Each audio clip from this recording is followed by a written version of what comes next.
L'amour de Dieu est tellement profond que ça nous a pardonné pour nos péchés passés, présents et futurs. Ça couvre tout. Le sang de Jésus est tellement puissant que c'est la rédemption ultime. Une rédemption ultime.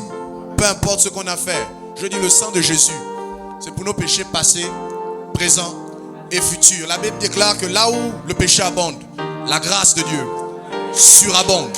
C'est le haut niveau. Satan est mal barré. Il n'y a aucun enfant de Dieu qui comprend l'amour de Dieu qui peut rester dans le monde. C'est pas possible.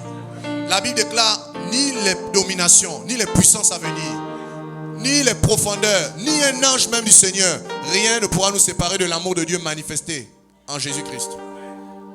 Je dis, il n'y a aucune chose qui peut nous séparer. Même pas ton cœur. La Bible dit que si ton cœur te condamne, Dieu est plus grand que ton cœur. Il n'y a aucune chose. L'amour de Dieu est incommensurable. Tu ne peux même pas le quantifier. Tu ne peux pas le mesurer. Alléluia. Il n'y a aucune chose que tu aies fait qui n'est pas pardonnable. Dieu pardonne toutes choses. La preuve en est, tu étais dans le monde, il t'aimait. Dieu démontre son amour en ce que, alors que nous étions encore pécheurs, tu n'avais même pas le projet de repentance. Le gars a dit, il mise sur toi, il donne sa vie pour toi. Ce n'est pas maintenant que parce que tu as péché qu'il va t'abandonner. Alléluia. Jésus t'aime toujours. Mon fils, Jésus t'aime toujours. Ma soeur, Jésus t'aime toujours. Souviens-toi de l'enfant prodigue. Il a abandonné le père. Pendant que lui partait vers le père en marchant, le père allait vers lui en courant. L'empressement de l'amour de Dieu. Celui qui était à la croix, c'était Dieu incarné. La Bible dit que Dieu était en Christ. Dieu s'est camouflé. Le camouflage. Il a porté un corps. C'est ce qu'on appelle le mystère de la piété. Le mystère de la piété, c'est l'incarnation de Jésus. La Bible dit que Dieu, n'est-ce pas, est un mystère. Et la Bible déclare dans Timothée que le mystère de la piété a été manifesté. Dieu s'est manifesté en chair. Il a été vu pour la première fois des anges. Alléluia. Donc Dieu ne s'est pas fait chair. Il ne s'est pas fait tabasser pour que tu, à cause d'un mensonge, à cause du péché, tu abandonnes. Non, non, non, non. Non, non, non. Relève-toi et ne pêche plus. Le sang de Jésus te couvre. Alléluia. Le sang de Jésus est super puissant. C'est un avocat. Un avocat, c'est quelqu'un qui plaide. Peut-être que vous n'avez pas eu l'occasion d'aller peut-être dans les tribunaux. Un avocat, c'est un gars qui a le discours. C'est un discoureur. Oui, monsieur le juge, vous avez raison. Mais, laissez-moi vous dire regarde, il nous fallait seulement un avocat. Parce que Satan l'appelle l'accusateur. Et il était nécessaire pour nous qu'on ait un avocat. Parce que l'accusateur nous accusait tout le temps, il n'y avait pas d'avocat. Alléluia. Tous les jours, Satan accusait les gens. Et il accusait, il n'y avait pas de sang, il n'y avait pas d'avocat. Ce n'était pas possible. Mais la Bible nous déclare que si quelqu'un pêche, n'est-ce pas, si nous confessons nos péchés, Dieu est fidèle et juste de nous pardonner et de nous purifier de toute iniquité. Et le texte précise que nous avons un avocat auprès du Père. Là, c'est fini. L'accusateur vient, il y a un plaidant qui est là. Oui, mais c'est vrai. Elle est tombée dans la fornication. Mais il est écrit que toutes les personnes qui acceptent mon sang sont couverts. Dégage Satan. Parle, on ne veut plus te voir. Frères et sœurs, le sang de Jésus est puissant. C'est un avocat. Ça parle en ta faveur. Le sang de Jésus parle même avant que tu ne pêches. Ça a parlé pour toi. Le sang de Jésus, c'est une entité puissante. C'est l'entité qui parle contre les accusations de Satan. Satan vient, il t'accuse. Le sang de Jésus aussi te plaide pour toi. Maintenant, tout dépend de ta position sur la terre. La position que tu auras va déterminer si tu es restauré ou pas. Si tu crois en la rédemption qui est en Jésus-Christ, tu seras restauré. Parce qu'il y a un contre-pouvoir qu'on appelle le mensonge de Satan. Écoutez-moi très bien. Satan, c'est tellement un grand menteur que le Saint-Esprit est obligé de venir nous convaincre de la vérité. Suis-moi. Parmi les qualificatifs de Satan, vous avez le calomniateur, vous avez le menteur. C'est tellement un menteur que nous avons besoin du Saint-Esprit pour venir lui révéler. Ce que Jésus a fait là, c'est vrai. Il faut croire en ça. Parce que Satan ment tellement. Et les gens croient au mensonge de Satan. La puissance du mensonge de Satan est telle que, malgré l'œuvre de la croix, il a continué à mentir aux chrétiens sur certaines choses. Et à cause de ce mensonge, les personnes qui y croient, à cause de leur réaction, parce que l'attitude que tu as détermine ce en quoi tu crois. Tu peux dire, au nom de Jésus, je crois en Jésus, mais tes réactions, ton quotidien, ta façon de faire, tu crois au mensonge de Satan. Il y a quelqu'un qui peut dire, non, Dieu m'a pardonné, je reçois. Mais dans le comportement, il se comporte comme quelqu'un qui est accusé. Quelqu'un qui lui-même, il est méchant avec lui. Il y a des gens qui sont méchants avec eux-mêmes. C'est parce qu'ils ne croient pas véritablement au sang de Jésus. Le sang de Jésus est trop puissant. Et Satan, c'est tellement un menteur. Vous imaginez même pas que le Saint-Esprit est obligé de venir nous convaincre que regarde, ce que Jésus a fait là, c'est vrai. Il faut croire en ça. Parce que Satan, il ment. Et le pouvoir de Satan se manifeste par une contre-foi qu'on appelle la peur. La foi de Satan s'appelle la peur. Donc s'il arrive à te faire croire à son mensonge, tu es à côté. Parce que la Bible dit que ce n'est pas un esprit de crainte que nous avons reçu. Et ce que tu crains t'atteindra. Donc Satan, lui, son but, c'est que malgré ces vérités, lui vient te dire, regarde, laisse, le sang de Jésus là ne fait pas ce qu'on dit là. Regarde, toi-même tu ne vois pas. Ne lève même pas tes mains pendant que tu es en train d'adorer. Tu es un pécheur. Il y a des gens comme ça, non? Pendant l'adoration, dès qu'il lève les mains, Satan, oh, tu es un pécheur. Oh. Il baisse. Je suis un pécheur. Je ne mérite même pas d'être là à l'église. Je vais à la maison, je ne viens plus. C'est comme ça que Satan accuse les gens. Un mauvais menteur, le gars là. On l'appelle le menteur, le père du mensonge. Il ment. Tout ce qu'il va dire, même si ça semble la vérité, c'est le mensonge. Donc ne négligez pas le pouvoir de Satan, c'est un menteur. Mais Satan a été totalement vaincu. Mais il ment aux gens qui sont encore vivants. Il bouge. Une fois que tu crois en ça, tu es piégé par lui. Donc la plus grande puissance de Satan pour moi actuellement, c'est le mensonge. C'est pas autre chose. C'est le mensonge. C'est pour ça que dès l'instant où il arrive à te maintenir dans une fausse vérité, tu es mal barré. Baisse un peu légèrement. S'il arrive à te mentir, tu es mal barré.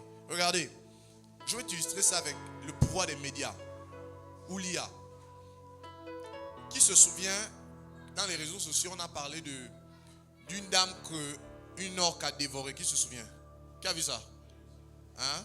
Il y a une dame, n'est-ce pas, qu'une orque a dévoré, non? Voilà. Bien si vous voulez, on l'appelle encore comment? Un épaulard. Voilà. Mais c'était un mensonge. Mais c'est tellement devenu viral que les gens ont beaucoup cru à ça. Alors que c'est un fake. C'est un mensonge. Un gros mensonge. Au point où justement, tu pensais que c'était la vérité. C'est un gros mensonge. C'est un gros mensonge. Mais ça parcourt le monde en plus. Un mensonge. Ça a été généré par l'IA. Voilà pourquoi vous n'allez jamais voir la vidéo originale. C'est un mensonge. Et justement, à France 24, ils ont ce qu'on appelle un tox, info ou un tox. Ils ont démonté en fait que c'est un montage de toutes pièces. C'est un mensonge en fait. Il est vrai que par le passé, les orques tuent toujours les personnes. Mais la dame en question, c'est une histoire, elle est revivante. C'est un mensonge en fait qu'on a inventé sur elle. Pour montrer le pouvoir. Mais on vous a fait croire ça. Vous voyez? Satan, c'est ça. Il te ment, il te crée une IA. Non, en fait, tu sais, tu ne peux pas être riche. Ton grand-père était pauvre. Ton arrière-grand-père était pauvre. Et puis, la richesse à laquelle tu aspires là, toi aussi, toi-même, tu vas voir que c'est un piège. Laisse-moi tes trucs là. Et tu crois en ça. Tu vois? Tu crois en ça. Frère, Satan, c'est un menteur. Mais il y a même les songes là où il ment aux gens. Juste pour te faire croire à ça. Il te ment. Une fois que tu acceptes ça, tu es piégé. C'est quand tu acceptes même justement que c'est une foi. La foi vient de ce qu'on entend. Donc, ce que tu as entendu, auquel tu as cru, tu as eu foi. Et comme l'auteur de cette foi-là, c'est le diable, il domine sur toi. Il se nourrit de la peur, Satan. Donc, c'est pour vous dire que si les médias, c'est l'exemple parfait. Vous savez, ils sont tellement... En fait, les Occidentaux misent tellement sur les médias. Je vous explique pourquoi. Vous allez voir que les médias occidentaux sont beaucoup plus aguerris, beaucoup plus, j'ai envie de dire, développés que les médias africains. Pourquoi? C'est parce qu'ils montent par les médias. Ils sont capables de créer des opinions, faire des opinions. On les appelle les faiseurs d'opinion. Ils sont capables, n'est-ce pas, de vous dire qu'il y a une guerre en Tunisie, il n'y a pas la guerre. Je me souviens en 2009, 2015, 2016, 2017 comme ça. J'avais des amis en Tunisie. France 24 vous bombardait jour et nuit. Guerre en Tunisie, la guerre. Alors qu'il y avait une petite manifestation. Mais comme ils voulaient destituer le président qui était là-bas, guerre dans les réseaux. Tout le monde croit en la guerre. Et les chrétiens aussi, regardez, guerre. Ils fléchissent les genoux. Leur sujet de prière est désorienté vers des choses inutiles même. Ils prient, guerre. J'appelle les frangins, excuse-moi. Mais vous faites comment là-bas là? Il y a la guerre là-bas. Laisse-moi France 24, c'est le mensonge. J'en ai ici mes filles. Il n'y a rien. Mensonge médiatique. En fait, les médias mentent mal. Quand ils veulent déstabiliser un pays ou un président, ils mentent sur lui. C'est trop bien connu. Quand ils ne sont pas d'accord avec un pays qui est en train d'avancer, ils vont le critiquer. On ne va jamais parler bien de lui. il y aura seulement que des trucs où on va le critiquer. Ils vont prendre un groupuscule de personnes, ils sont peut-être à 10. Pendant qu'une population, ils sont à 2 millions pour le président. 10 personnes. Et ils vont faire quoi que les 10 personnes là? C'est toute une population. Non, voilà. Et on va faire les interviews des trucs à 2 balles. Parce qu'ils veulent destituer un pays. C'est comme ça que les Occidentaux fonctionnent. Ils n'aiment pas le président du Venezuela, ils vont te le dénoncer. Ils n'aiment pas Vladimir Poutine, ils vont le dénoncer. On va vous faire croire qu'ils sont les plus méchants du monde entier. Là, c'est le mensonge médiatique. Et ils vous donnent des images. Vous avez l'impression que c'est vrai. Vous voyez un peu des petites images de propagande là. Et puis c'est fini, c'est vrai. C'est ce que Satan fait avec nous. C'est un menteur. Il nous fait croire au mensonge. Il nous fait croire à des choses qui ne sont pas fondées. Une fois que tu crois à ça, c'est là où il te piège. Donc je veux que tu le retiennes, c'est la plus grande puissance de Satan, c'est le mensonge. Regardez, dans les derniers temps, dans le livre d'Apocalypse, on nous dit qu'il y aura des esprits de grenouilles qui vont entrer dans les nations. Ce sera des esprits de mensonge. Vous voyez, la puissance de Satan, c'est vraiment le mensonge. Dans l'Apocalypse, on nous parle des esprits de grenouilles qui vont entrer dans la bouche des gens, qui vont sortir même de la bouche des gens. Et on dit que c'est des esprits de mensonge.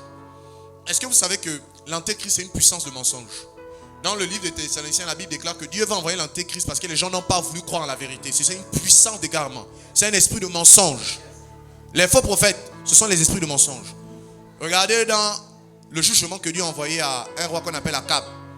Dieu pose la question, qui va me garer à Akab puisqu'il n'aime pas la vérité? Les gens qui n'aiment pas croire à la vérité. Les gens qui n'aiment pas la Bible, Dieu va leur envoyer les puissances d'égarement. Ceux qui ne veulent pas s'appliquer aux Écritures. Les Écritures par exemple te disent, on ne fornique pas, on ne se marie pas avec les inconvertis. Un faux prophète, si tu n'aimes pas la vérité là, un faux prophète va te dire, marie-toi avec un inconverti. Tu vas t'égarer. La puissance de Satan sur le mensonge. Les faux prophètes là, ils mentent. Vous allez voir que dans les Écritures, on appelle ça l'eau sale. L'eau sale, le mensonge. Jérémie a fait des visions, il voit de l'eau sale. Même dans l'Apocalypse, c'est le mensonge en fait. Il y a une étoile dans l'Apocalypse qui tombe qu'on appelle absinthe. Quand elle tombe, elle va polluer les eaux vont devenir amères. Le plus grand pouvoir de Satan, c'est le mensonge. Donc, peut-être tu es assise là, Satan t'a menti, tu es victime du mensonge de Satan. Que ce n'est pas possible d'être délivré de ses péchés. C'est un mensonge de Satan. Jésus délivre sérieusement de la masturbation. Il délivre sérieusement de la fornication. Il délivre sérieusement du péché, sérieusement de la pornographie. Sérieux, c'est pas une utopie, c'est pas en haut. Non, tu sais, dans les églises là, Jésus délivre de l'impudicité. Si tu aimes l'impudicité, je te dis que Jésus délivre de ça, l'alcool, il délivre. Il transforme les vies. Il ne fait pas que délivrer, il te transforme. C'est sérieux. Et peut-être Satan, tu es là, il te fait croire que non, tu sais, faut pas trop forcer.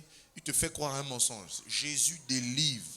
Quand on parle de délivrance, c'est concret, c'est du palpable. Donc vous devez vous attacher aux vérités de la Bible. Vous devez croire, vous devez les proclamer. Amen. Parce que Satan, il veut te mentir.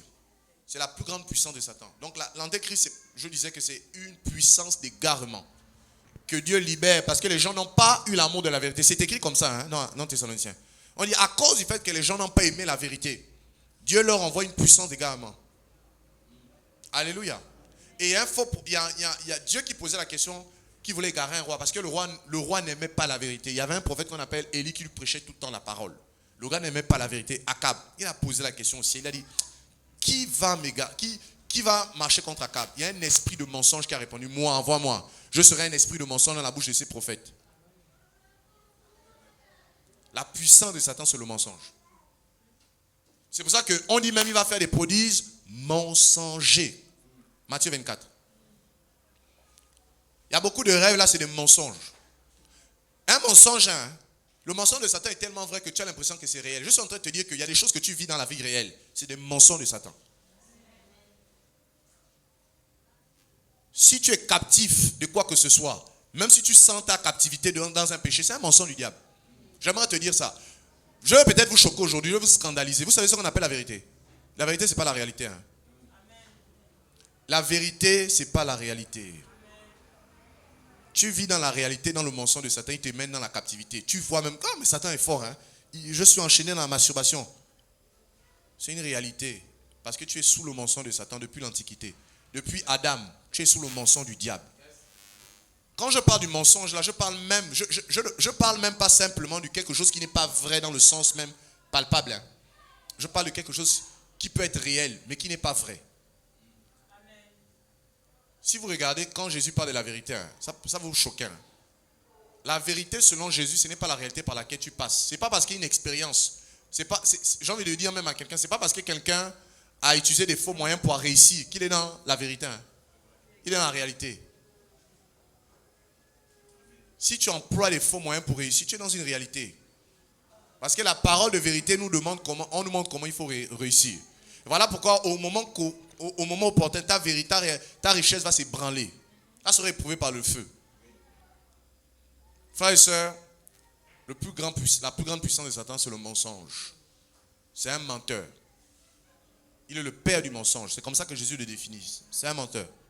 C'est pour ça que nous avons besoin d'aspirer à être remplis du Saint-Esprit. Parce que quand tu es rempli du Saint-Esprit, le Saint-Esprit te démontre par A plus B que Satan c'est un menteur sur tel domaine, tel domaine, tel domaine et que nous dominons.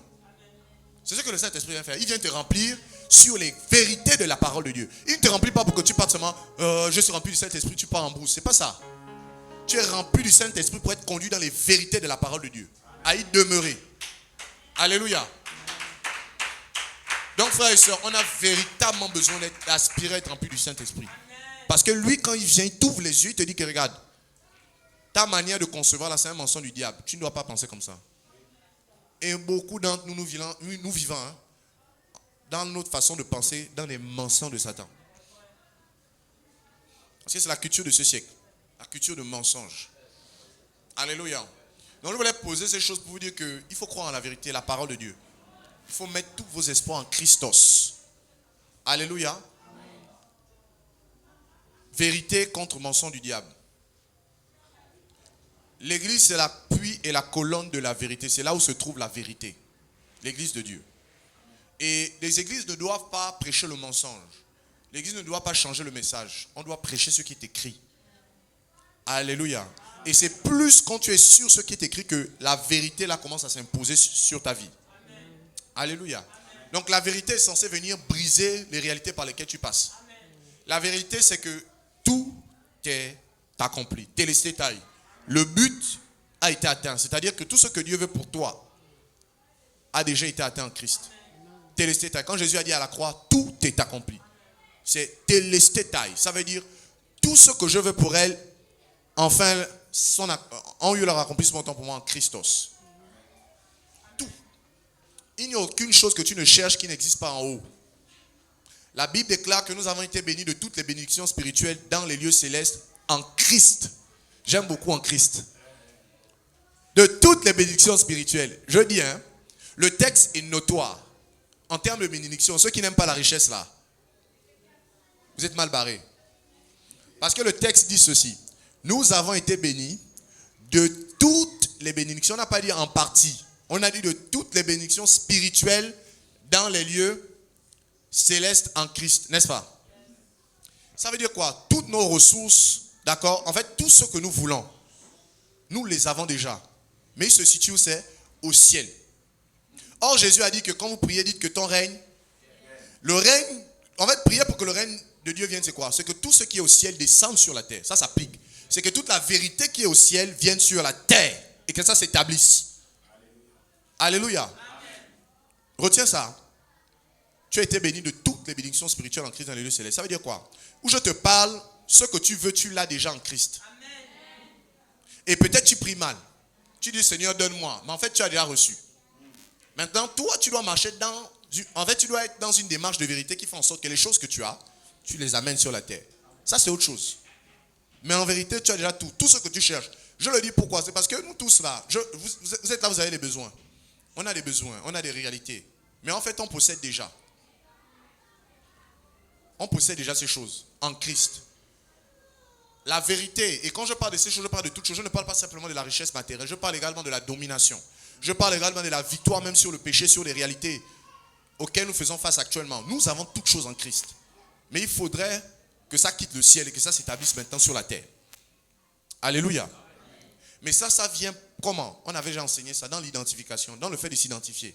C'est repérer les passages bibliques qui parlent de ça, les proclamer, les déclarer, y croire, être attaché fermement, jusqu'à ce qu'elles viennent. Parce que le procédé de la foi, ce n'est pas marcher par la vue. C'est croire dans son cœur. Confesser de sa bouche. Et ce que tu confesses, tu vas maintenant le voir. C'est comme ça que ça suit. Donc la foi suit ce procédé. Entendre des oreilles, croire dans le cœur, confesser de la bouche. Et ensuite, ce que tu confesses, c'est ce que tu vas voir. Comme Dieu, il a cru, il a entendu. Dieu lui-même, quand il a créé le ciel et la terre, il entendait lui-même sa parole quand il a dit, faisons l'homme à notre image. D'accord? Donc, il entendait lui-même.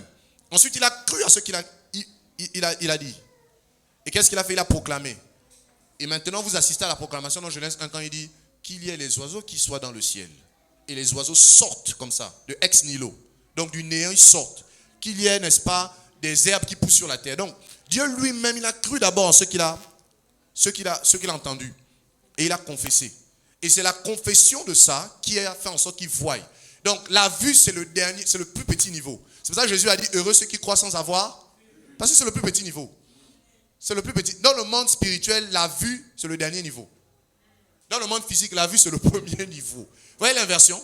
Et c'est ça qui cause les problèmes. C'est parce que nous, on marche, on veut vivre la foi avec la mentalité de la chair. La vue. On veut voir. On ne voit pas. On veut voir. Et si on ne voit pas, on ne croit pas. Alors que c'est l'inverse qu'on doit faire. On doit commencer à entendre. Ensuite, on doit commencer à croire. Ensuite, on doit commencer à confesser. Et ensuite, maintenant, ce que tu confesses là, tu appelles à l'existence ce qui n'existe pas, ça vient sur toi. Alléluia. Et ça, c'est ce qu'on appelle la vérité. Mais Satan, lui, se bat pour que tu ne comprennes pas ça. C'est un mensonge de Satan. Que tu ne comprennes pas ça. Amen. Donc, frères et sœurs, je voulais poser ces choses avant de commencer. Alors, comme vous le savez, nous sommes en train de bientôt finir l'enseignement qu'on a sur l'église. L'église, la maison de Dieu, on a défini ce que c'est une maison. On avait pu voir que par le passé, ce qu'on appelait la maison de Dieu, c'était d'abord l'Éden. D'accord? Ensuite, Dieu a chassé l'homme d'Éden. Après, Dieu, qui voulait se rapprocher de l'homme, a décidé de construire un lieu qu'on appelle le tabernacle de Moïse. Voilà. Où il va représenter, pour nous montrer vraiment que le tabernacle, c'était une image également de l'Éden. Il va représenter les mêmes chérubins qui s'étaient tenus en Éden. Vous vous souvenez? Les mêmes chérubins qui s'étaient tenus, qui avaient empêché l'homme de rentrer dans le jardin d'Éden. Ces mêmes chérubins, on les retrouve dans les voiles qui séparaient le lieu saint et le lieu très saint. Ils étaient là positionnés. Et on les retrouve également à l'intérieur même du lieu très saint. Dieu montrait par là en fait que l'Éden, c'était le tabernacle. C'était une partie du tabernacle qu'on appelait le saint des saints. C'était, si vous voulez, une continuité de l'Éden. Parce que l'Éden veut dire simplement délice. Alléluia. David dit, un jour dans tes parvis vaut mieux que 1000 ailleurs. Alléluia. Même si les parvis, c'est le petit niveau aussi. Donc, frères et sœurs, on avait pu voir que le tabernacle de Moïse, n'est-ce pas, c'était le lieu de la présence de Dieu. On a pu voir, n'est-ce pas, que c'était le lieu où Dieu apparaissait à Moïse au-dessus des chérubins, parce que dans les psaumes, on dit que Dieu est assis sur les chérubins.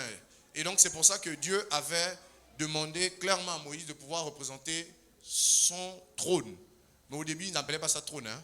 C'est avec le temps, c'est avec la révélation de l'auteur des Épîtres aux Hébreux qu'on appelle ça le trône. Parce que l'auteur des Épîtres aux Hébreux, c'est lui qui nous aide à comprendre réellement qu'est-ce que représentait ce qu'on appelle l'arche.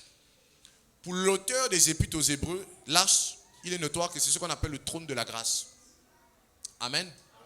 Parce que c'était sur cette arche qu'on versait du sang, n'est-ce pas? Et que Dieu pardonnait les péchés chaque année. Alléluia. Et on a pu voir que c'est sur cette arche.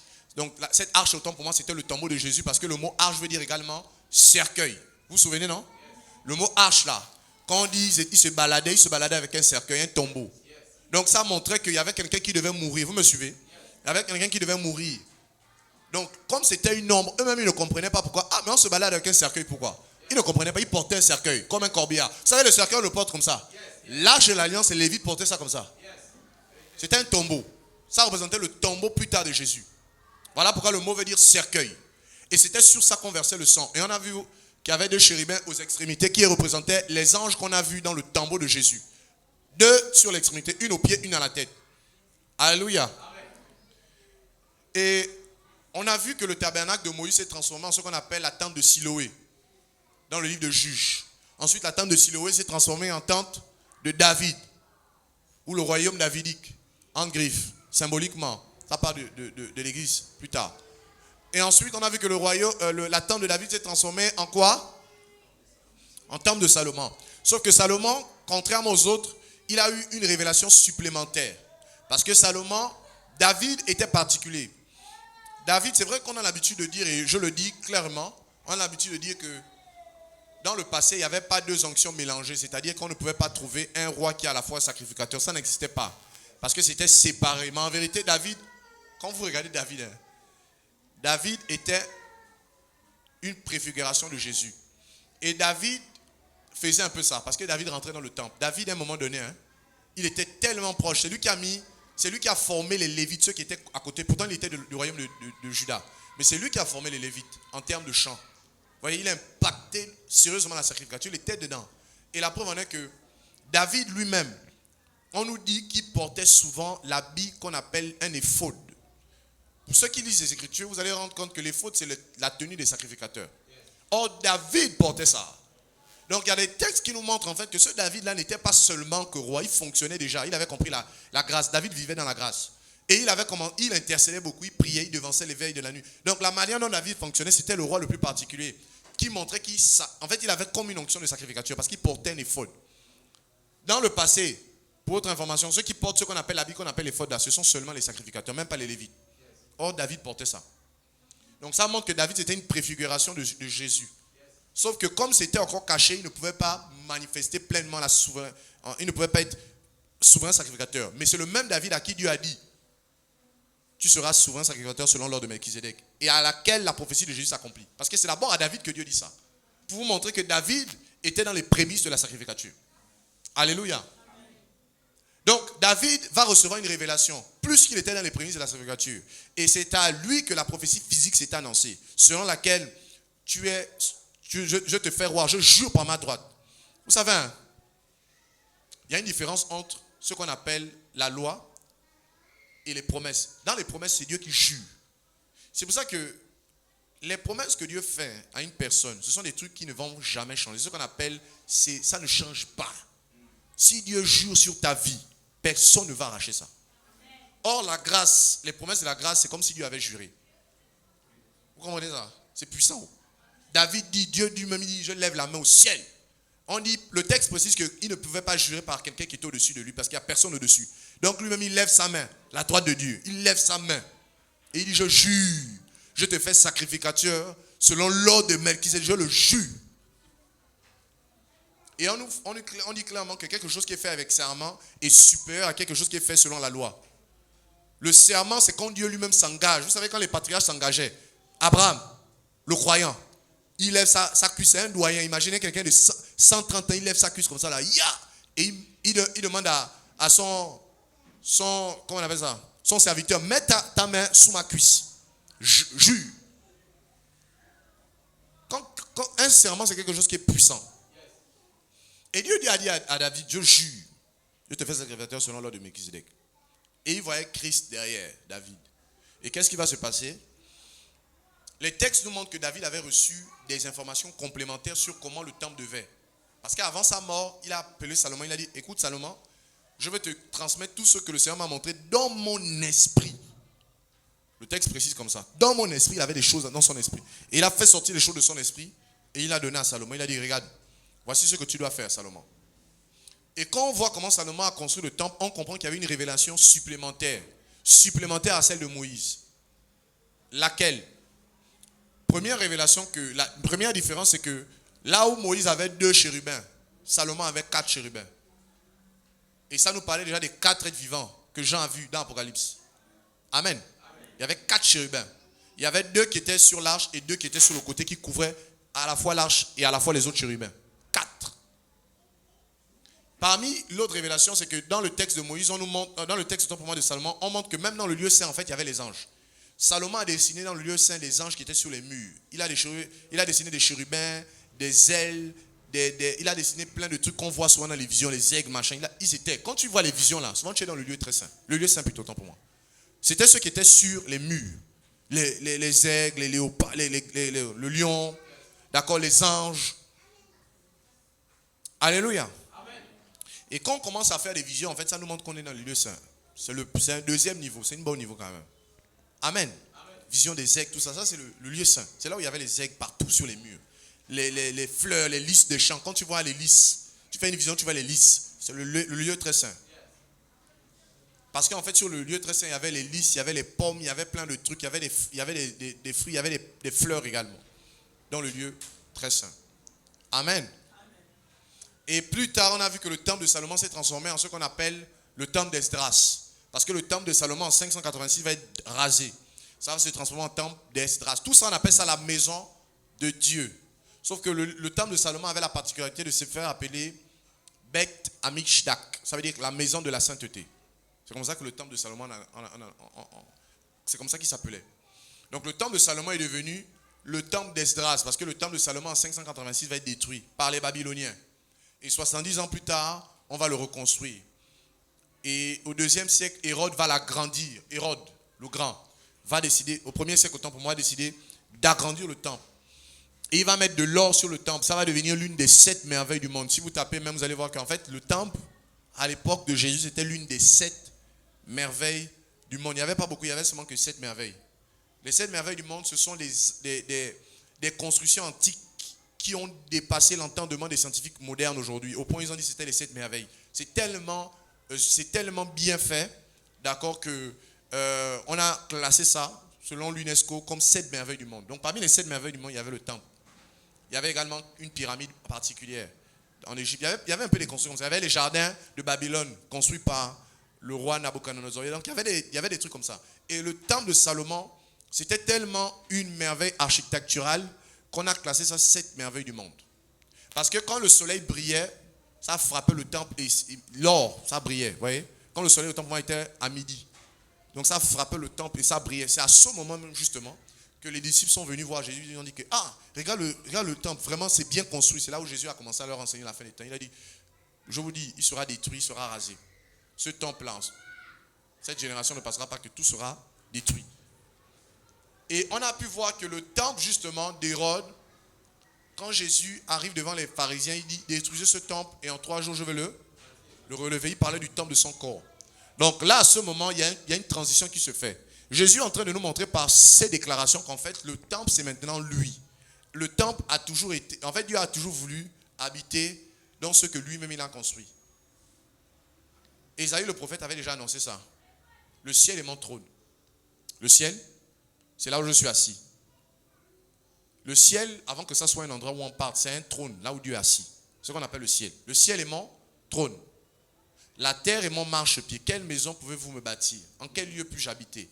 Donc, Ésaïe avait déjà annoncé qu'il devait avoir un changement. Les prophètes, quand ils prophétisaient, montraient clairement que Dieu n'était pas à l'aise dans les temples. Même Salomon, quand il fait sa prière, il dit, oh, le ciel, les cieux et les cieux des cieux ne peuvent contenir ta grandeur. Combien cette maison-là? Donc Salomon même avait compris que c'était juste un temps que Dieu s'était accordé lui-même d'habiter dans la maison qu'on appelle le temple de Salomon. Pendant un moment seulement. Mais Salomon même dans sa prière, vous retrouvez qu'il savait que c'était pour un temps. Le ciel et les cieux ne peuvent contenir ta grandeur. Vous voyez? Donc c'était notoire que Dieu devait changer cette dispensation. C'est pour ça que quand Jésus-Christ arrive, Jean nous montre en fait qu'il y a quelqu'un qui vient après moi. Lui, il a baptisé du Saint-Esprit et de feu. C'était une transition. Parce que Jean était le dernier prophète de l'Ancienne Alliance. C'était une transition, il transmettait un relais. Et quand Jésus arrive, il nous montre en fait que lui, le temple a laissé ça. C'est les histoires. C'est moi le temple. C'est pour ça que vous avez le discours avec la femme samaritaine où il dit à la femme samaritaine, crois ma femme, où l'heure vient, où ce sera ni sur les montagnes. Parce que c'est là où les Samaritains adoraient Dieu. Ils avaient construit un temple dans les montagnes. Jésus explique que non, ce ne sera plus sur les montagnes. Ni à Jérusalem. C'est quoi qui est à Jérusalem? Le temple.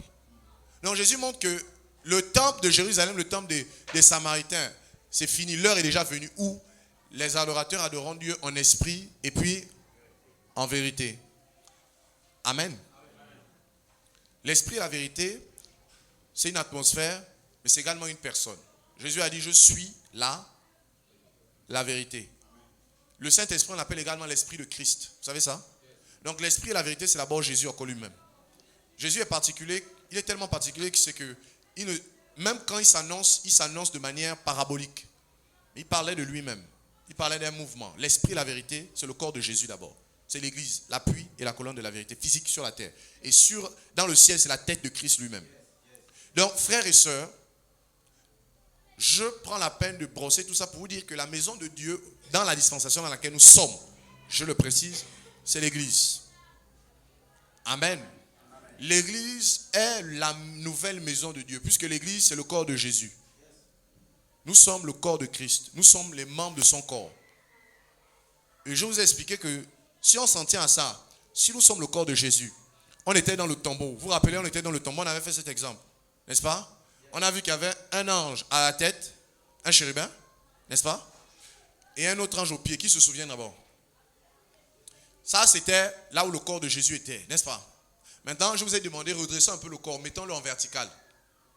Quand on redresse, si nous sommes le corps de Jésus, il y a un ange chérubin en haut, à la tête, et un autre ange qui est là assis avec vous.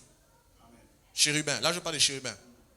Donc, vous voyez que même dans ça, on nous montre en fait que l'église est avec les anges. Puisque Jésus avait même déclaré à Nathanaël que le ciel est ouvert, les anges montaient et descendent sur le Fils de l'homme. Or, le Fils de l'homme, c'est qui? C'est vous, c'est notre corps. Assemblés ensemble, nous formons le corps du Seigneur. Nous sommes son corps. Alléluia. Nous sommes le corps de Christ. Donc, les anges montent et descendent sur nous. Amen. Gloire à Dieu. Donc, on a expliqué ça et on est arrivé au moment où on parlait du fonctionnement de l'église. On a dit que, comme l'église c'est une maison, on a démontré que nous sommes une maison. Nous sommes la maison où Jésus habite. Parce que nous sommes aujourd'hui ce qu'on appelle les pierres vivantes. Le temple de Salomon était fait de pierres. Aujourd'hui, dans le langage chrétien qui nous est relaté par l'apôtre Pierre, notamment dans 1 Pierre chapitre 2, l'apôtre Pierre déclare que comme des pierres vivantes, assemblez-vous pour former un saint temple. Donc le saint temple, là, c'est quand on s'assemble et qu'on s'édifie. L'apôtre Paul, pour nous montrer en fait que nous sommes vraiment les pierres qui construisons l'église, il dit que tout se fasse pour l'édification. Chaque fois qu'un chrétien est édifié, il grandit spirituellement. Le temple de Dieu s'élève en lui. Chaque fois qu'une église s'édifie dans la communion fraternelle, dans la fraction du pain, dans les prières, chaque fois qu'une église s'édifie dans l'enseignement des apôtres, n'est-ce pas? Elle commence à devenir un saint temple. Donc l'église, c'est une réalité qui continue à être construite. Jésus a dit, je bâtirai. À son époque, il a conjugué ça au futur. Nous, on conjugue ça au présent, mais on continue de bâtir l'église. Ça continue de grandir. Même au temps de l'apôtre Pierre, il dit, édifiez-vous pour former. Donc on continue à former. On continue à grandir. Jusqu'à ce qu'on arrive à une certaine stature. Et c'est là où l'église commence à sérieusement impacter la culture maintenant. La civilisation autour de nous. On commence à influencer l'éducation. On commence à influencer tous les secteurs. Et par la grâce de Dieu, on a trop prophétisé à Parousia. Maintenant, on rentre dans ces réalités. Alléluia. Amen. Donc, frères et sœurs, l'église, c'est la maison de Dieu. On va éduquer les gens. Quand on dit colonne là, c'est-à-dire que dans une nation, si vous enlevez la colonne, la nation s'écroule. Regardez une colonne, c'est ça. C'est ça. Une colonne, c'est l'équivalent d'un fondement, un soubassement. Sauf qu'une colonne en général, c'est quand on a déjà bâti quelque chose et on veut monter à un autre niveau. Vous me suivez? Suivez. Jésus est la pierre angulaire. C'est là où on est bâti. Maintenant, la colonne, c'est l'église qui vient au-dessus, qui est bâtie elle-même sur Christ. Amen. Et je vous ai démontré que la Jérusalem céleste a un lien avec l'église. On avait pu prendre l'exemple de l'apôtre Pierre. D'accord? On a vu que dans l'église, dans Jérusalem, ce qui se souvient, Apocalypse chapitre 21, on a dit que dans la Jérusalem, les colonnes et les fondements sont les noms des 12 apôtres. Vous vous souvenez, non? On est descendu sur la terre. Parce que je vous ai dit que vous savez, la Bible est beaucoup plus concrète que vous ne le pensez. C'est pour ça que Satan veut vous faire croire qu'il y a beaucoup de choses, des passages qui sont abstraits. Parmi les passages qui sont abstraits, il y a justement ce passage où la Bible déclare que l'église est bâtie sur les colonnes, plutôt la ville de Jérusalem, autant pour moi, est bâtie sur les colonnes. Nous, quand on lit ça, d'accord, on essaie de, comment les colonnes sont bâties, comment c'est les apôtres. Or, quand on descend sur terre, on voit un homme qu'on appelle Paul, qu'on appelait autant pour moi, Pierre, qu'on appelle la colonne de Jérusalem. Amen. Donc, Galates chapitre 2, l'apôtre Paul présente Pierre comme étant la colonne de Jérusalem. Ça veut dire quoi? Les églises de Jérusalem étaient bâties sur lui, le fondement. Parce qu'il avait dit, tu es pierre et sur cette pierre je bâtirai mon. Donc c'était une colonne. Donc les textes des Écritures parlent à la fois spirituellement mais à la fois de manière concrète. Amen. Amen. Et donc il y a des colonnes. Les colonnes aussi, ce sont des personnes que Dieu établit dans un réveil. Il y a toujours des colonnes dans les réveils. Les réveils ne viennent pas comme ça. Ce sont les hommes. En vérité, je suis arrivé à la conclusion que les réveils, ce sont les humains que Dieu a oint. La Bible déclare que vous savez comment Dieu a rempli du Saint-Esprit et de force Jésus de Nazareth qui allait de lieu en lieu, faisant du bien et guérissant toutes les personnes qui étaient sous l'emprise du diable. Donc, Jésus là, quand on dit Jésus là, c'est l'homme. Mais il était oint de l'Esprit. Ça veut dire quoi? Le texte nous montre que Jésus a apporté le réveil en fait. Donc, tout humain qui est oint de Saint-Esprit et de force apporte le réveil. Donc le réveil, c'est un humain qui est oint. Comme à l'époque, c'était Étienne aussi, il était oint. On dit qu'il était plein d'esprit, il a apporté le réveil. Philippe, il était oint d'esprit, il a apporté le réveil en Samarie. Amen. Et ma prière, c'est que nous tous, nous soyons oints d'esprit pour apporter le réveil. Dans tous les domaines et dans tous les secteurs d'activité. On a besoin d'être oint. Et l'histoire doit continuer. Et Céline, remplie du Saint-Esprit, allait de lieu en lieu, au Gabon, au Canada, guérissant toutes les personnes qui étaient sous l'emprise du diable et faisant du bien. Normalement, la prophétie, Actes des Apôtres, il y a un concept. Il y a une marque là que j'ai pris en Côte d'Ivoire qu'on appelle Acte 29. J'aime beaucoup le concept. Le livre de Actes des Apôtres s'arrête à quel chapitre? Il y a les gens là qui pensent que ça s'arrête à 29. Actes des Apôtres, c'est un livre qui s'arrête au chapitre 28. Mais celui qui a fait la marque Acte 29, il est en train de dire, hein, le livre continue sur la terre. Acte. Alléluia. C'est même écrit comme ça, le livre continue. Donc ça veut dire que tu es le futur acte. Tu continues les actes du Saint-Esprit.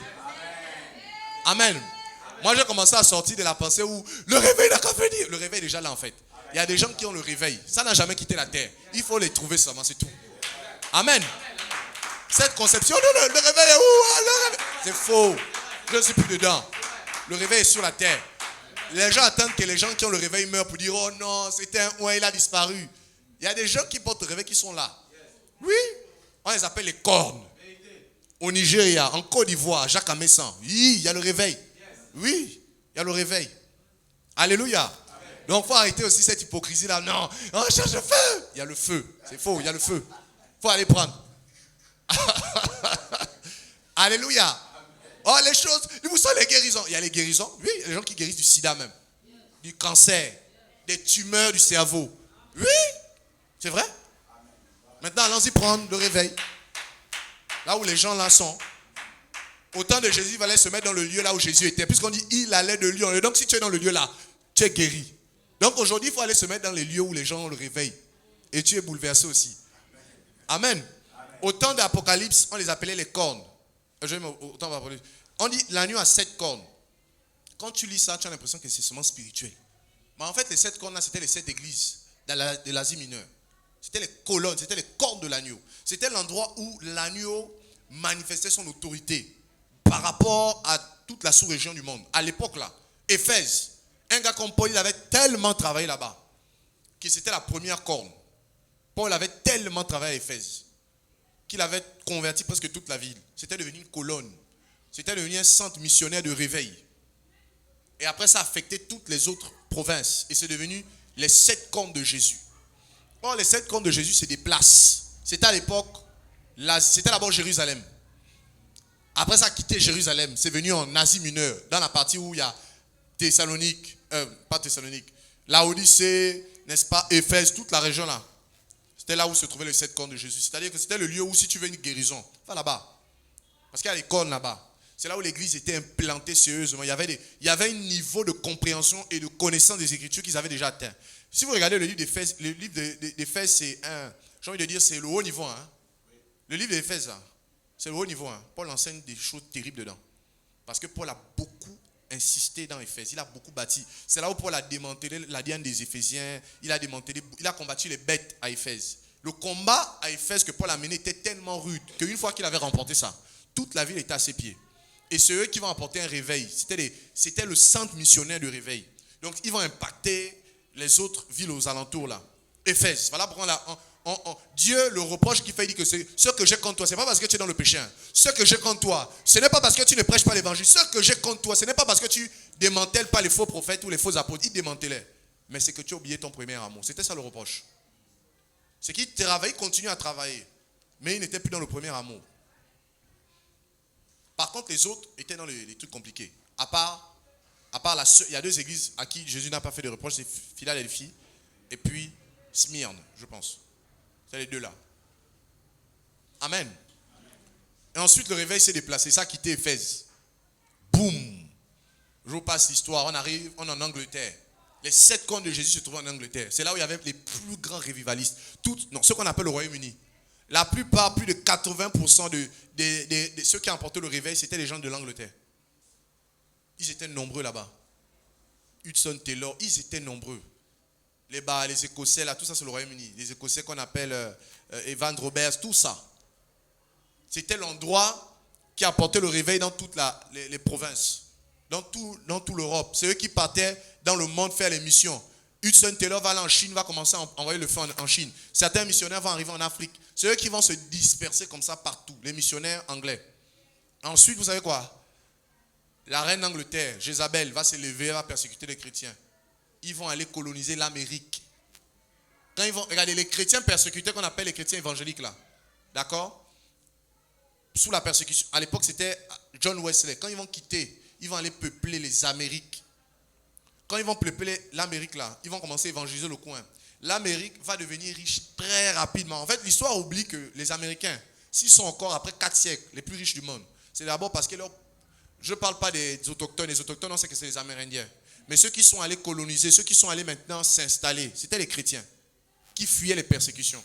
Et ils ont dominé tout le coin. Ils sont devenus en 2 siècles ou en 1 siècle, ils ont dépassé toutes les personnes qui étaient établies comme l'Europe, enfin la vieille Europe qui était établie depuis des générations, qui était toujours riche. Ils ont dépassé. Et c'est de là où maintenant il y avait les missionnaires qui sortaient de là-bas. Les Américains. Vous avez entendu parler de Branham, n'est-ce pas? Vous avez entendu parler de Kathryn Kuhlman. Vous avez entendu parler de Kenneth Hagin. Vous avez entendu parler de, comment il s'appelle, l'évangélique qui a beaucoup secoué aussi au Gabon là. Osborne, Till Osborne. Tout ça, ça sortait maintenant des Amériques. C'était devenu la corne. La corne. Là où le réveil sort. Ils envoyaient les missions ici et là. L'Alliance chrétienne, ce sont les Américains qui les ont bâtis ici. Donc la plupart des gens qui sont, en fait, ils ont été influencés par les Américains. Le réveil d'Asphyx a éclaté, n'est-ce pas? Les pentecôtistes que vous connaissez là, ça vient des États-Unis. Vous savez ça? Ça vient des États-Unis. Donc toutes les églises là, après Kenneth Hagin a bouleversé le mouvement charismatique, ça vient toujours des États-Unis. Vous comprenez? C'était là où il y avait la corne. Tu veux la guérison, va là-bas. C'est là où il y avait les revivals. Eux-mêmes, ils se déplaçaient. Les gens comme Till Osborne, il arrive. Il dit, Jésus m'a dit de lever les mains. Tous les gens sont guéris. Comme ça. Les gens sont guéris, les foules sont guéris. Donc, les réveils s'est déplacé. Même ceux qui ont pris le réveil, ils ont pris ça avec des gens qui ont pris ça avec des gens de l'Amérique. Vous comprenez? Même les Gabonais qui ont pris le réveil. Je me rappelle d'un monsieur Gabonais, qui est toujours d'ailleurs vivant, qui a commencé à être influencé par... enfin, c'est une colonne aussi, hein. Ça fait partie des papas qui ont commencé à prêcher l'évangile depuis. J'ai oublié son nom, ça m'échappe. Mais j'ai regardé sur TikTok, il racontait une histoire terrible. Dans les années 90, il dit que, étant justement affecté par le réveil, il avait commencé à prier. Il dit qu'il était là sur le bateau et il a une vision où Jésus lui apparaît. Il n'y a même pas une vision. C'est une vision, mais une vision réelle. Jésus rentre physiquement dans la pièce là où il était, parce qu'il était allé, je pense, s'allonger, s'assoupir. Et il travaille au port. Jésus rentre physiquement dans l'endroit où il allait se recueillir. Et Jésus lui dit, regarde, il y a un Russe qui va venir là. Tu vas lui dire, c'est un Russe, c'est mon enfant. Il était victime de la séparation avec l'URSS, etc. Et je pense qu'il était... Vous savez, la Russie a été beaucoup... Il y a eu beaucoup de guerres internes là-bas. Donc, je ne me rappelle plus exactement, mais c'était un Russe qui devait venir et qui avait été affecté par les camps militaires là. Et donc, on avait séparé sa famille. Et puis, sa sœur était dans un... Voilà, Jésus disait que sa sœur était en... le pays là, on appelle ça comment? Le pays de Lewandowski là, on appelle ça comment ça? Non. La Pologne, voilà. Donc, sa sœur était en Pologne, d'accord? Et puis, en tout cas, sa famille avait été tuée. Il cherchait sa famille, mais ça, Dieu a dit au gars, il faut lui dire que sa famille est morte finalement, parce qu'ils étaient dans un camp de concentration. D'accord? On les avait au final tués. Mais sa sœur était vivante. Et donc, Dieu lui apparaît, lui dit tout ça. On est dans les années 90, 80. Hein. Donc, Jésus lui apparaît, lui dit, tac, tac, tac, voilà ce que tu dois faire. Il arrive. Il dit au Seigneur, ok, d'accord, il est étonné. Il voit Jésus bénir le Seigneur. Et puis, il voit un bateau russe qui arrive. Parce qu'il travaillait, c'était un docker, je pense, un truc comme ça. Il voit effectivement un bateau russe qui arrive. Et quand le bateau russe arrive, il voit en question un russe qui est devant, je pense que c'était le commandant ou quoi. Et donc Jésus lui dit à l'oreille, c'est lui là, dis-lui ce que je t'ai dit. Mais le gars parle russe, dis avec moi, il parle russe. L'autre parle le français. Oui, histoire vraie. Il raconte ça sur TikTok, allez-y regarder. Oh, histoire vraie. Il parle le russe, l'autre parle le russe, l'autre parle le français, mais il doit dire à l'autre. Donc quand il voit, son esprit atteste que c'est lui. Le Saint-Esprit dit c'est lui, dis-lui déjà. Donc il est là, il se met maintenant, il avance. Mais il ne parle pas le russe. Il est là, il commence à faire comme ça. Ah, bonjour. Le russe aussi le regarde. Tu sais que les Russes, ils sont, hein, le froid là les rend un peu froid aussi. Donc on le regarde, il regarde le russe aussi le regarde. Il fait un petit geste là et tout. Et puis le bateau s'approche. Il commence maintenant à parler le russe correctement. En fait, il ne savait pas qu'il parlait le russe. Il commence à dire bonjour en russe. Shkeneria. Le gars aussi répond. Donc il fait une conversation de 3 heures de temps en russe. Et il explique au gars, en fait tes parents sont morts, voilà. Il explique toute la vie au gars. Le gars il regarde et l'heure venait de se séparer maintenant. Et puisque c'était comme des missions, il y a plein de gars là qui viennent, c'était des espions. Hein. Il y a plein d'occidentaux qui nous visitent, c'est des espions. Et c'est là où le russe là lui dit que mes patrons arrivent, parce que c'est des espions. Donc il même patron arrive, il faut que je me sépare de toi. Et il était en train de réfléchir, qu'est-ce que je peux me lui donner? Il réfléchissait sur ce qu'il pouvait donner au gars. Et lui, le Seigneur lui avait dit, dans la vision, hein, donne-lui ta Bible. Au monsieur, il avait dit, donne-lui ta Bible. Et dis-lui que sa soeur, il a détaché sa vie, il a dit que voici ta soeur est là-bas, tu peux encore la retrouver, mais tes parents sont morts. Donc il s'est mis à pleurer, voilà. Et Dieu le fortifiait, Dieu lui disait que tu es mon enfant, je suis avec toi, va dans tel pays, va. Et juste avant qu'il se sépare, il a donné la Bible. Et puis le monsieur, je ne sais pas, il a couru, il cherchait à lui donner quelque chose. Et il est allé, il a pris. Et ils se sont séparés. Mais quand ils se sont séparés, son pote qui était à côté, il dit que, mais toi tu m'as caché que tu parlais russe. Il dit que, mon gars, je ne parle même pas un peu. Lui-même, il a essayé. Après, il n'a plus jamais parlé le russe. Voyez non. Ça, c'est venu pourquoi? Ça, c'était les réveils qui avaient commencé à venir au Gabon. Si on vous raconte des histoires de réveil du Gabon, c'est terrible. Ce sont des personnes aussi qui ont pris ça quelque part. Voyez, la plupart, c'était les Américains qui sont venus ici, qui ont commencé à apporter le réveil et le fait venir. Amen. Est-ce que vous êtes avec moi? Là, on est dans les 7 cornes de Jésus. Les 7 cornes. Ce sont les endroits où l'agneau manifeste sa puissance. Les cornes, c'est quoi? Ça fait référence à l'autorité militaire. Quand vous regardez dans le passé, toutes les paraboles qui parlent des cornes bien les passages qui parlent des cornes parlent de l'autorité militaire, la puissance militaire. Donc, les 7 cornes de l'agneau, c'est la puissance militaire et politique de l'agneau. C'est là où l'agneau exerce physiquement, pas spirituellement. Parce que je vous ai dit, il y a le spirituel et le physique. C'est là où il exerce physiquement sa domination. Et à l'époque, c'était les États-Unis. Il y avait des gens qui ressuscitaient les morts, comme Branham. Les tumeurs de cerveau, ça disparaît. C'est pas que ça disparaît. Tu as une tumeur. Vous savez, à l'époque, les tumeurs étaient tellement flagrantes. Peut-être aujourd'hui, on commence à traiter ça, mais c'était tellement flagrant à l'époque. Ça sort. Regarde, c'est comme une excroissance que tu as sur l'oreille. Balèze. Tu es là, tu portes ça comme ça. Ça disparaît devant les gens. Les bébés avec les malformations, quand c'est la polio à l'époque, ça disparaît. Les pieds poussent, comme on dit, les pieds poussent, ça sort. Des guérisons et des miracles spectaculaires se faisaient aux États-Unis. Avec les mains de Branham, avec les mains de Catherine Krugman. Pendant une prédication, elle monte dans les airs et commence à marcher. C'est des choses réelles. Donc, il y avait tellement le réveil des gens qui ont été secoués. Vous comprenez? Mais les États-Unis ont commencé à faire une erreur. Ils ont arrêté d'envoyer les missionnaires dans le monde. Et le réveil a commencé à s'éteindre. Et j'ai remarqué, c'est très facile si on veut faire, par exemple, l'étude de l'histoire de l'Église. Vous allez voir que quand vous étudiez l'histoire de l'Église, c'est très facile de savoir à quelle période correspond telle Église. Moi, je suis convaincu, ça n'engage que moi. Et je peux donner des preuves bibliques à ça. Que l'Église de réveil D'accord? L'église qu'on appelle l'église de...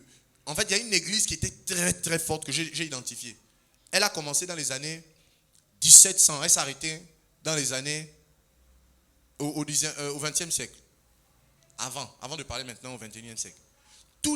La plupart des figures marquantes, puissantes, qui ont marqué l'histoire de l'église, se trouvaient au 17e siècle, d'accord? 17e siècle et 18e siècle, et 20e siècle. C'est vrai qu'il y a eu des lutteurs qui étaient au 15e siècle. Mais après, ça va s'arrêter. Il y aura beaucoup de trucs compliqués. Mais ça reprend au 17e siècle avec des gens comme John Wesley. Et puis ça va s'étendre. On va voir Smith Wigglesworth. Toute cette période-là, vous avez des Evan Roberts, vous avez des grands noms qui ont surgi.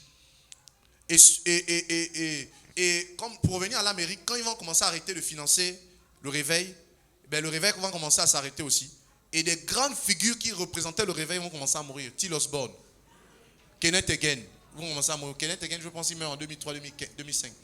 Il y avait déjà quelque chose qui avait commencé à s'arrêter. Il y avait plein, d'accord, de revivalistes. Catherine Kuhlman, elle va mourir dans les années 80 ou 70, je ne me rappelle même plus. Donc plein là vont commencer à mourir. Le réveil va un peu s'arrêter. Et il y a eu comme l'Amérique qui va commencer à régresser. Les rappeurs vont commencer à prendre le contrôle. Les anciens, vous savez que la plupart des personnes qui rappellent là, qui nous ont influencés là, c'était des anciens chrétiens. Vous savez ça, R. Kelly. C'était des gens qui priaient à l'église, Beyoncé. Des gens qui priaient à l'église. Donc il y a eu une rétrogradation même de beaucoup. Et ces mêmes qui chantaient vont commencer à aller dans les chorales, vont aller, autant pour moi, faire leur Starmania, ils vont devenir des stars. Nikki, machin, Perry. Bon, en tout cas, les dames là, c'était des chrétiennes. Elles vont commencer à s'égarer. Il y a eu une infiltration aussi de beaucoup de mélanges avec l'église. Le message va changer, la musique hip-hop, la culture hip-hop, plein de choses vont commencer à rentrer. Et ça va faire quoi? Ça va commencer à apporter l'apostasie. L'apostasie. Et il y a eu comme un recul et une avancée plutôt de tout ce qui est dépravation morale. Ça, c'était les États-Unis. Et le feu en Amérique, il y a toujours les revivalistes, hein. Il y a toujours des personnes qu'on suit. Mais ça a commencé un peu à s'éteindre. Et vous savez quoi? Ce que moi je suis en train de voir, hein, là je parle de ce que moi-même je vois, c'est que les 7 cornes ont quitté les États-Unis, sont revenus maintenant en Afrique. Je vous dis la vérité. L'Afrique est en train de prendre la relève. En fait, la plupart des personnes que j'ai remarqué qui impactent même aux États-Unis, ce sont des personnes qui ont des pères africains. Catherine Crick, une revivaliste, elle a commencé à secouer tout la Californie. Les homosexuels se convertissent, les gens sont délivrés, même les enfants de 2 ans sont délivrés par des gros démons. Les gens qui font la dépression, les démons quittent les corps. Elle délivre sérieusement, elle secoue sérieusement la Californie. Elle a pris la Californie en otage. Toute la Californie en otage avec la dame là. Quand elle passe dans un pays, c'est des délivrances de réveil. Son père spirituel, c'est un Africain. Elle a pris l'onction avec lui. J'ai remarqué en fait que depuis un moment, il y a une émergence. Vous savez comment l'Europe est en train de se... Vous savez qui évangélise l'Europe en ce moment? Ce sont les Africains. Les plus grandes églises en ce moment d'Europe, ce sont les Africains. La plupart des personnes que vous connaissez, même Jérémy Sourdril, son père spirituel, c'est un Africain, malien. Vous savez ça? La plupart des personnes maintenant qui sont en train de secouer ici, là, leur père spirituel, ce sont les Africains. Et moi, le Seigneur m'a montré particulièrement une colonne qu'on appelle le Nigeria. Oh! Là-bas, je vous assure, pendant qu'on est en train de prier pour le réveil, ils ont ça bien là-bas. C'est des colonnes là-bas. Ils ont le réveil, je vous assure. Ils ont des gens qui portent. Il y a des gens, eux, ils sont spécialisés dans la guérison. On les a critiqués hier. Mais il faut voir les guérisons qu'ils font. Spectaculaires. Des gens comme Chris Oyakhilome, spécialisés dans la guérison. Les cancers ne résistent pas à l'onction. Ça s'éclate. Frère, il y a des gens qui ont le réveil. Le Nigeria, c'est une colonne. Beaucoup de Nigériens sont des pères spirituels de beaucoup d'apôtres en Amérique. Beaucoup, c'est eux maintenant qui voyagent. Le plus grand évangéliste en ce moment, vous le connaissez? C'est Doug Erosmith. C'est lui qui évangélise le Pérou. J'ai commencé à voir, en fait, quand j'ai commencé à voir comment les Africains partent dans les pays là, il faut voir les foules. Je dis, oh! Donc c'est maintenant les Africains qui font ça. Les gens comme le Pérou, quand les Africains montent là-bas, c'est grave. Donc en ce moment-là, les 7 cornes se sont posées en Afrique. En ce moment-là. C'est posé en Afrique. Il y a des pays qui portent le réveil. La Côte d'Ivoire, c'est en train de monter en puissance. Il y a des colonnes que Dieu est en train d'élever là-bas. Alléluia. Donc frères et sœurs, les 7 cornes de Jésus ne se limitent pas simplement à quelque chose qui est abstrait, dans le sens où tu vois 7 cornes de l'agneau. En fait, les 7 cornes parlent de l'endroit physique où l'agneau exerce son pouvoir militaire contre les démons, contre Satan, contre le séjour des morts. Ce sont les endroits où, si tu n'as pas eu la guérison, tu peux obtenir la guérison. Ce sont les endroits où si tu cherches quelque chose qui va impacter ta vie, qui va bouleverser ta vie, tu peux aller la trouver là-bas. Parce qu'aujourd'hui, il est vrai que tu peux payer le prix, mais il y a des personnes déjà que, il y a des personnes qui ont déjà ce que tu cherches. Et c'est un transfert, on appelle ça le transfert d'onction. Et ça rend dans ce qu'on appelle une doctrine qu'on appelle la doctrine de l'imposition des mains. Cette doctrine stipule que Dieu transfère des destinées, il transfère des vies, il transfère des guérisons, il transfère des mandats, il transfère de l'autorité, des manteaux par les hommes. Soit en parlant, soit en t'exposant à l'écouter, soit en te touchant, soit en le regardant seulement. La doctrine de l'imposition des mains ne se limite pas simplement à imposer les mains à quelqu'un. Tu peux écouter quelqu'un pendant longtemps. Et l'onction qui est sur la personne vient. Je me rappelle de Doug Rossman qui disait qu'il écoutait pendant longtemps un enseignement de Kenneth Hagin. Et il y a quelque chose qui est sorti de la cassette audio qui est rentré en lui. Et il y a une voix qui lui a dit, désormais tu vas enseigner. Et il a commencé à enseigner maintenant comme il enseigne partout. Donc ce qu'on appelle l'onction là, c'est quand tu t'exposes à écouter quelqu'un pendant longtemps, à le regarder faire pendant longtemps, à le toucher. Il y a aussi l'onction qu'on touche, take it. Ça aussi ça existe. Mais il y a l'onction qui vient par l'écoute. Donc frères et sœurs, nous sommes à une saison où les 7 cornes de Jésus vont tellement se manifester aussi au Gabon. Tellement se manifester. Vont tellement se manifester au Gabon. Que ici et là, il y aura des vagues de réveil qui vont commencer. Vous allez seulement... En fait, ça va commencer. Des guérisons. Nous, ici, on va maintenant commencer ça. Les guérisons. Les paralytiques qui vont... Les aveugles qui vont voir. Les sourds qui vont entendre. Parce que Jésus, il n'est pas qu'au ciel. Il a 7 cornes qu'on appelle le pouvoir militaire qu'il exerce sur terre. Physiquement, ce sont les lieux où tu pars, tu es guéri. Si tu es malade, tu es guéri. Si tu es fatigué, tu reçois des forces. Alléluia. Amen. Et pour revenir à notre enseignement, pour faire le lien, c'est que l'église, c'est nous qui exerçons l'autorité de l'agneau sur la terre. Jésus a dit, je vous ai donné le pouvoir de lier et délier. Tout ce que vous allez lier sur la terre sera délié dans les cieux. Tout ce que vous allez délier sur la terre sera délié dans les cieux. Amen. Ça veut dire quoi? Jésus nous a donné le pouvoir de permettre et d'interdire. L'autorité de Christ nous permet d'accepter quelque chose, de ne pas accepter. L'église même, le mot église, c'est un mot politique. Dis avec moi politique. Faisons un peu de la politique, frères et sœurs. Est-ce que vous savez que le Messie est beaucoup plus un politicien qu'un religieux? Le Mashiach, ça veut dire en hébreu, le Meler HaMashiach, le roi oint. Donc le Meler HaMashiach, c'est un roi qu'on a oint pour régner. Vous voyez déjà que là, c'est la politique. Le mot royaume, l'équivalent aujourd'hui, c'est ce qu'on appelle la politique. Aujourd'hui, ceux qu'on appelle les politiciens, ce sont les anciens rois.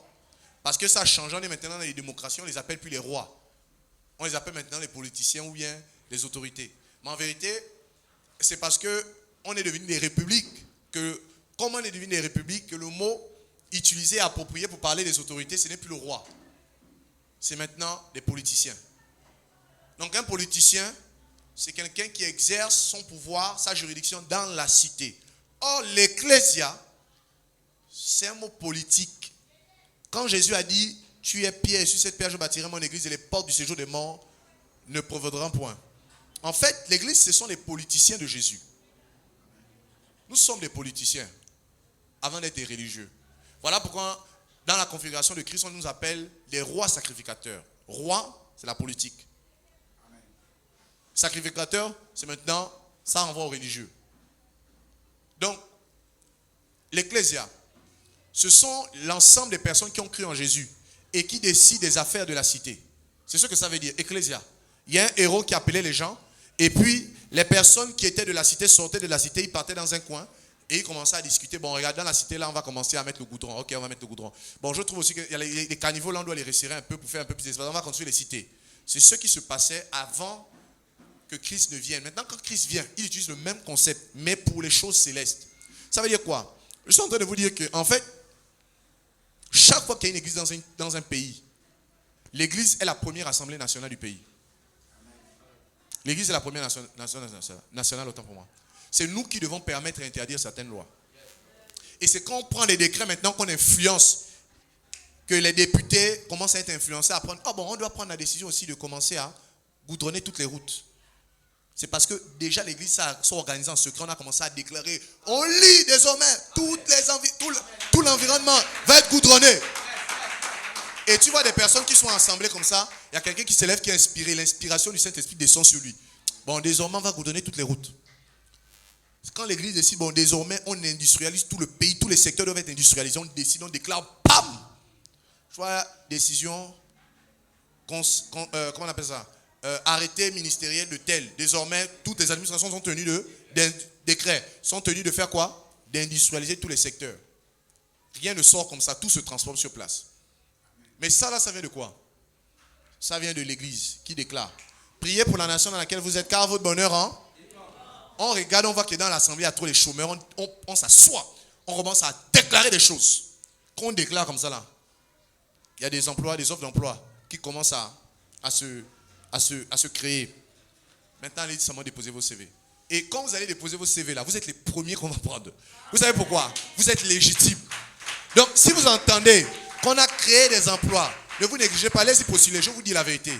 C'est vous qu'on va commencer à recruter.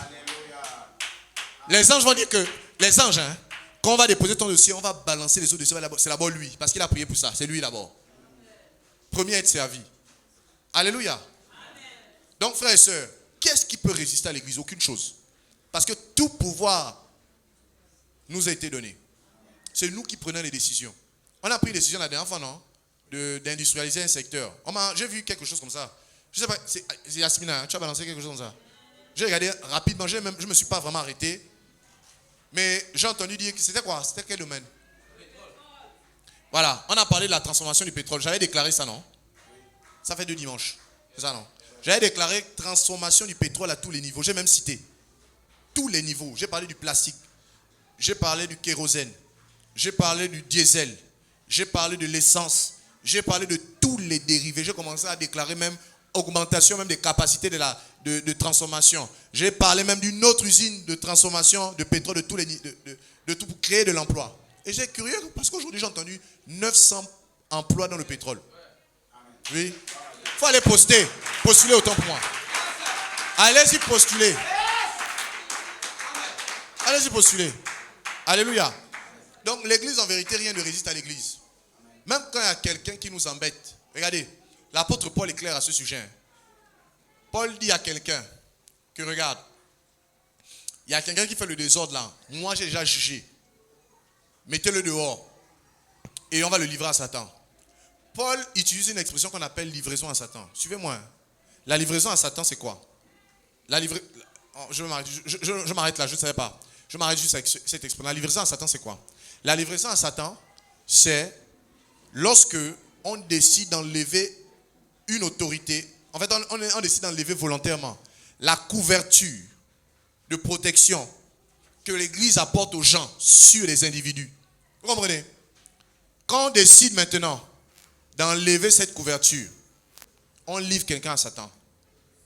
Donc, l'Église en vérité couvre le pays.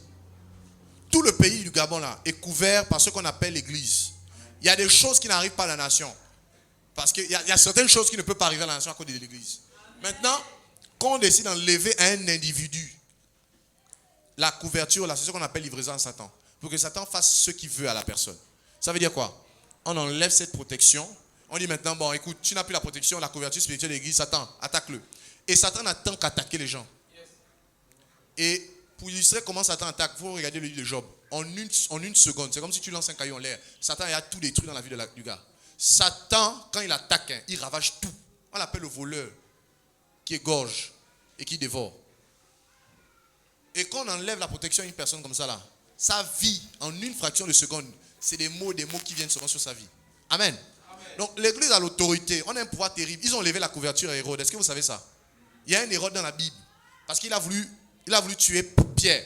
Et quand ils ont levé la couverture, il a pourri sur place. Pendant son discours, les vers ont commencé à le bouffer. Il y a un ange qui est descendu qui l'a frappé. Donc quand l'Église se fâche, elle est dangereuse. Vous ne connaissez pas votre pouvoir. Le but de ce message, c'est de restaurer l'autorité de l'Église aussi. Est-ce qu'on peut se lever?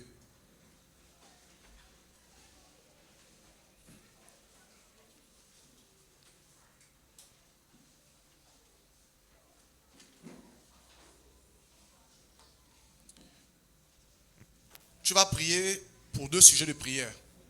Le premier, c'est que le Saint-Esprit apporte la conviction de vérité sur tous les sujets de la parole de Dieu. Tout ce que Dieu a voulu pour toi. Qui viennent te convaincre. C'est ça le but. Quand le Saint-Esprit sera là, il va vous convaincre dans la vérité. Donc tu vas prier, Seigneur, viens me convaincre de la vérité. Il va convaincre le monde en ce qui concerne la vérité. Donc tu vas prier, tu vas dire, Seigneur, viens me convaincre en ce qui concerne la vérité. J'ai besoin que tu me fasses rentrer dans tout ce que tu veux. Laisse-moi croire en ta parole. C'est le premier sujet de prière. Et le deuxième, tu vas prier pour une restauration de l'autorité. Parce que tu es une politicienne. Sauf qu'on ne fait pas la même politique où on part dehors. Nous, on fait ça dans nos coulisses, dans l'intimité. Dans les réunions, on prend des décrets. Amen. Prie pour ces 2 choses. Seigneur Père, au nom de Jésus, merci pour ta grâce. Merci pour ta bonté. Merci pour ta fidélité. Merci pour ton amour. Père, au nom de Jésus, viens nous convaincre de vérité. Viens nous convaincre de vérité. Viens nous convaincre de vérité dans tous les secteurs. Dans toutes les choses que tu veux que nous rentions. Viens nous convaincre de vérité. Viens nous convaincre de vérité. Fais-nous rentrer dans les choses que tu as prévues. Dans le nom de Jésus. Dans le nom de Jésus. Seigneur, fais-nous rentrer. Seigneur, nous avons besoin de voir ta claire par rapport à ta parole. Viens nous convaincre. Sors-nous du mensonge du diable. Sors-nous du mensonge de Satan. Et restons-nous dans la vérité. Restons-nous dans la vérité. Établis-nous dans la vérité. Remplis-nous, Seigneur, de ton esprit. Seigneur. Seigneur. Seigneur, restaure l'autorité de l'Église. Ouvre notre intelligence et fais-nous découvrir l'autorité que nous avons en Christos. Seigneur, donne-nous de